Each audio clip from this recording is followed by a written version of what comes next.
नमस्कार। कार्यक्रम साहित्यको डबली को विशेष श्रृङ्खलामा यहाँहरू सबैलाई हार्दिक स्वागत छ। प्रिय दर्शक एवं श्रोता मित्र, हामी आज पनि उसरी नै साहित्यको डबली कार्यक्रमको एक विशेष श्रृङ्खला लिएर तपाईको माझमा उपस्थित भइसकेका छौँ। आज हामी एकजना शक्तिशाली सर्जकका 3वटा सिर्जनाहरू यहाँहरूसम्म पुर्याउने कोसिस गरिरहेका छौँ। एउटा पहाड। हजुर, एउटा पहाड खोटाङको बुइपामा 2020 साल असार 14 गते जन्मिनुभएका बेलायती डायस्पोराका नेपाली कवि, कथाकार तथा चिन्तक रक्ष राई। रक्ष राई एक सशक्त अभियन्ता समेत हुनुहुन्छ। औपचारिक शिक्षाको रूपमा एसएलसी सम्म अध्ययन गर्नुभएका रक्ष 2039 सालमा ब्रिटिस गोर्खाको सेनामा भर्ना हुनुभयो। तर आफ्नो अनौपचारिक स्व अध्ययन र गहिरो चिन्तनका कारण प्राज्ञिक र बौद्धिक व्यक्तिहरूका लागि पनि चुनौती हुनुहुन्छ रक्ष राई। पहाड बुइपामा आफ्नी आमाको काखमा लुटपुटिँदा, उकाली ओरालीमा टुकुर टुकुर हिँडिरहँदा आमाबाट सुन्न पाउनुभयो पौराणिक र लोक कथाहरू, जसको गहिरो छाप उहाँमा पर्यो। त्यस्तै बाल्यकालमा नै कवि जसराज किरातीको ठूलो प्रभाव पर्यो उहाँको आगत जीवनमा। उहाँले लेख्नुभएका 100वटा जति गीतहरू डायरीका पानाहरूमा अहिले पनि थन्किएर बसेका छन्। रक्षकी श्रीमती नाना चामलिङ पनि गीतकारको रूपमा हुनुहुन्छ। म आज उनै रक्ष राईको 3वटा कविताहरू यहाँहरूसम्म पुर्याउने कोसिस गरिरहेको छु। सबैभन्दा पहिले म यहाँहरूसम्म पुर्याउन चाहन्छु साले जन्मदिन। हजुर, यो कविताको शीर्षक रहेको छ साले जन्मदिन। म जन्मिदा यो गोठ जन्मिसकेको थियो रे। म जन्मिदा यो गोठ जन्मिसकेको थियो रे। म जन्मिनु धेरै अघि यो किला र दाम्ला जन्मिसकेको थियो रे। अनि काली भैँसी भन्दा धेरै अघि मेरा मालिक जन्मिएका थिए रे। सायद यो धरती स्वतन्त्र भएको दिन म कैदी जन्मिए। सायद यो धरती स्वतन्त्र भएको दिन म कैदी जन्मिए। यो गोठ अग्लो भएको रात म होचो जन्मिए। यो आकाश फराकिएको क्षण म साँघुरो भएँ। मेरा पिता स्खलित भएको रात म पतित जन्मिए। सायद मानिसहरू उत्कृष्ट प्राणी भएकै दिन म निकृष्ट जात भनिए। हौ त्यही दिनदेखि यो दुनियाँमा मैले पिउने पानी अर्कै भयो। मैले ताप्ने घाम बेग्लै भयो। मैले हेर्ने जुन एक्लै भयो। मैले बग्ने खोला सुध भयो र मैले बाँच्ने संसार अछुत भयो। हौ त्यही दिनदेखि म प्राणी भएँ तर मान्छे रहिन। मैले मन्दिर बनाएँ तर म भगवानको भइन। मैले मन्दिर बनाएँ तर म भगवानको भइन। मैले घर बनाएँ तर म घरको रहिन। यी गोठ, किला, दाम्ला र म र घाँस, कुँडो र जुठेल्ना र यी कुकुर, सुँगुर र म। सायद म पाडो बनाइए र मेरी आमा काली भैँसी भइन्। जसै म साहुको गोरुको पुच्छर समातेर बढ्दै गएँ। जसै म साहुको गोरुको पुच्छर समातेर बढ्दै गएँ, मालिकको हलो उचालेर हुर्किँदै आएँ र आमा मेरो प्रश्नको कुटाइ खाँदै आइन्। आमा खोइ मेरो बाबा? मेरो प्रश्नको कुटाइ खाए कि आमा हठात मालिकतिर हेर्थिन् र शिर तल झार्थिन्, जसले प्रश्नका आधी जन्माइदिन्थे। आमा हाम्रो मालिक र म किन दुरुस्तै? आमा मेरो बार मालिक किन उस्तै? मेरा प्रश्नको कुटाइ खाएर आमाका आँखा नदी हुन्थे र आँखाका आँसु शीत बन्थे। साला आज पो बुझ्दैछु यो दुखी पाखामा बुकी होइन, आमाको आँसु फुल्दो रहेछ। यो सप्तकोशीमा नदी होइन, आमाको आँसु बग्दो रहेछ। साला बल्ल पो बुझ्दैछु मेरो जन्मको अर्थ र सोच्दैछु म भित्र कतै जाग्दैछ कि आफ्नै मालिक र पिताको शत्रु र खोज्दैछु मेरा अवैध पिता र वैद्य शत्रु। खोइ बन्दुक र खुकुरी, खोइ खुडा र तरबार। खबरदार, हरेक वर्ष मलाई आँधी बनाएर किन दौडिन्छ र हरेक साल मलाई आगो बनाएर किन फर्किन्छ साले जन्मदिन। हरेक वर्ष मलाई आँधी बनाएर किन दौडिन्छ र हरेक साल मलाई आगो बनाएर किन फर्किन्छ साले जन्मदिन। हजुर, एउटा बेग्लै स्वादको तीतो यथार्थले भरिएको कविता साले जन्मदिन मैले यहाँहरूसम्म पुर्याएँ। निश्चितै रूपमा कवि रक्ष्य राईको यो कविता तपाईलाई साह्रै मन परेको हुन सक्छ। तपाईलाई मन परेको छ भने लाइक गरिदिनुहोस्, कमेन्ट गरिदिनुहोस्, शेयर गरिदिनुहोस्, सब्सक्राइब गरिदिनुहोस्। म विनम्रताका साथ अनुरोध गर्छु। हजुर, पूर्वीय धर्मशास्त्र, बौद्ध दर्शन, किराँत सभ्यता र अन्तर्राष्ट्रिय साहित्यको गहिरो प्रभाव छ रक्ष्यमा, जसको प्रतिबिम्ब हामी उहाँका रचना र चिन्तन प्रणालीमा भेट्न सक्छौँ। कवि रक्ष्य राई युद्ध सौन्दर्य चिन्तन, नवचेतनाग्रह र डायस्पोरा सिद्धान्तका अभियन्ता हुनुहुन्छ। अर्का कवि तथा अभियन्ता मिजाज तेम्बेका साहित्यिक तथा अभियान सहकर्मी हुनुहुन्छ रक्ष्य राई। सर्जक र दार्शनिक व्यक्तित्वको संयोजनको रूपमा बुझ्नुपर्छ रक्ष्यलाई। उहाँका कथा र कविताहरूमा आप्रवासी अनुभूति, किराँती मिथक, होमल्यान्ड र होस्टल्यान्ड बीचका तनाव र यथार्थ तथा सैनिक जीवनका विशिष्ट अभिव्यञ्जनाहरू भेट्न सक्छौँ हामी। हजुर, यही सिलसिलामा म कवि रक्ष्य राईको अर्को एउटा बेग्लै स्वादको कविता तपाईसँग पुर्याउँछु।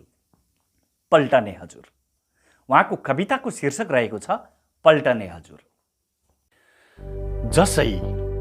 जसै तिमी आयौ मेरो संसारमा एकाएक धरती बदलियो।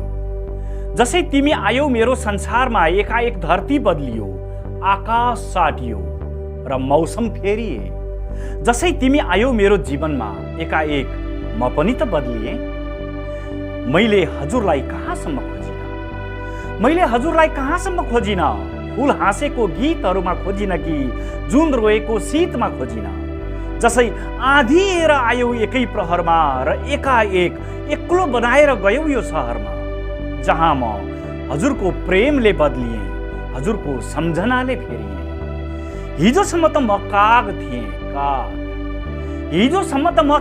थिएँ, काग कराउनु मेरो कर्म थियो। मलाई के थाहा कागले पनि बसन्ती राग गाउँछे। आज म प्रेमको गीत गाउने भएकी छु। हिजोसम्म त म नागिन थिएँ, नागिन हलाहल विष ओकल्नु मेरो धर्म थियो।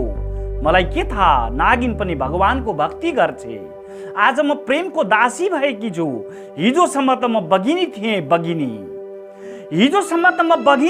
बगिनी लड्नु मेरो संस्कार थियो। मलाई के थाहा ऊ पनि बाघसँग प्रेम गर्छे।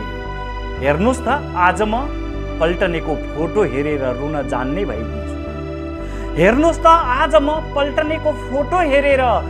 जान्ने भएकी छु।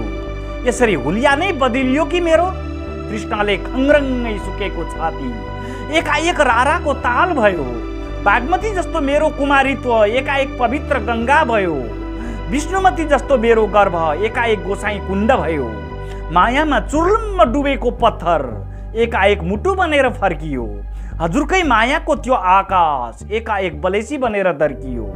हिजो सुक्खा बगर थिएँ, हजुरको मायाले भिजेर आज सिङ्गो नारी भएकी छु। हजुरको मायाको गर्व बोकेर आज सिङ्गो आमा भएकी छु। हिजो बाँझो जमिन थिएँ, हजुरको प्रेमले सिन्चेर आज सिङ्गो धरती भएकी छु। मेरो पल्टने हजुर, हिजो जस्तो हजुरको मायामा आज म कहाँ बाँझी छु र। मेरो पल्टने हजुर, हिजो जस्तो हजुरको मायामा आज म कहाँ बाँझी छु र। हजुर, सौन्दर्यले भरिएको प्रेमिल कविता पल्टने हजुर मैले यहाँहरूसम्म पुर्याएँ।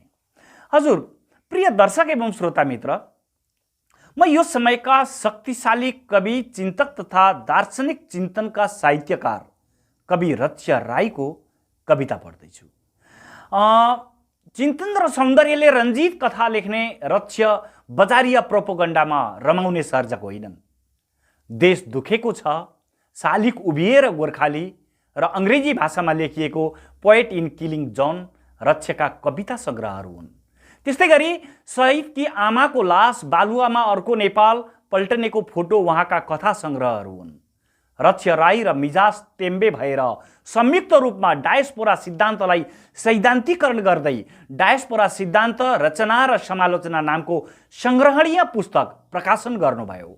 त्यो पुस्तकमा डायस्पोराका भोक्ताको विशिष्ट अनुभूति हामी पाउँछौँ। त्यसै गरी उहाँहरू दुवैजना भएर नवचेतनाग्रह सैद्धान्तिक चिन्तन दर्शन र सृजनाहरू नामको अर्को पुस्तक पनि प्रकाशन गर्नुभयो। म आज उनै कवि रक्ष राईको अर्को एउटा कविता, यो श्रृङ्खलाको अन्तिम कविता तपाईसम्म पुर्याउँदैछु। हजुर, उहाँको कविताको शीर्षक रहेको छ आमा महिमा।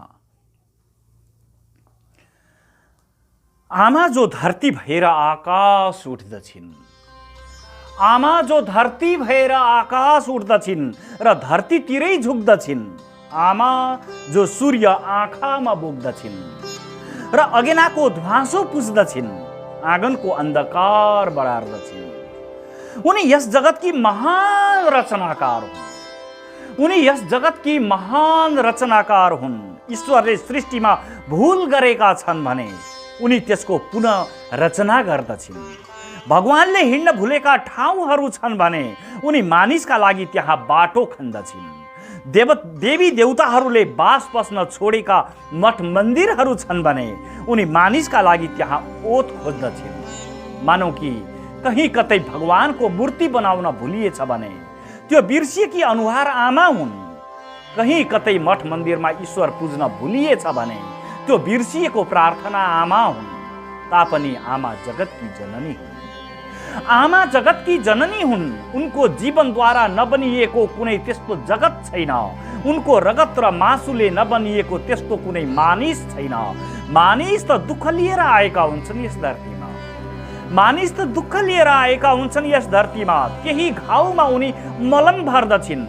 मानिस त आँसु लिएर आएका हुन्छन् यस जगतमा। त्यहाँ त्यही आँसु पिएर उनी हाँस्दछिन्। त्यसो त यस संसारमा धरती जति फैलियोस् आफ्नो आयतनमा, आमाको विशालता अघि त्यो साँगुरो हुन्छ। सागर जति गहिरियोस् उसको अनन्ततामा, आमाको हृदय सामु त्यो सतही हुन्छ। हिमाल जति अग्लियोस् र आकाश जति फैलियोस्, आमाको महानता सामु ती छोटा र पुड्का हुन्छन्। त्यसो त यस जगतले जति गाउन् आमाको महिमा, मानिसका गीतहरू अपुरा र अधुरा नै रहन्छन्। त्यसो त यस ब्रह्माण्डमा आमाको दाँजोमा जगतका कुनै वस्तु तुल्य छैन। आमाको महानता अघि भगवान पनि पूज्य छैन।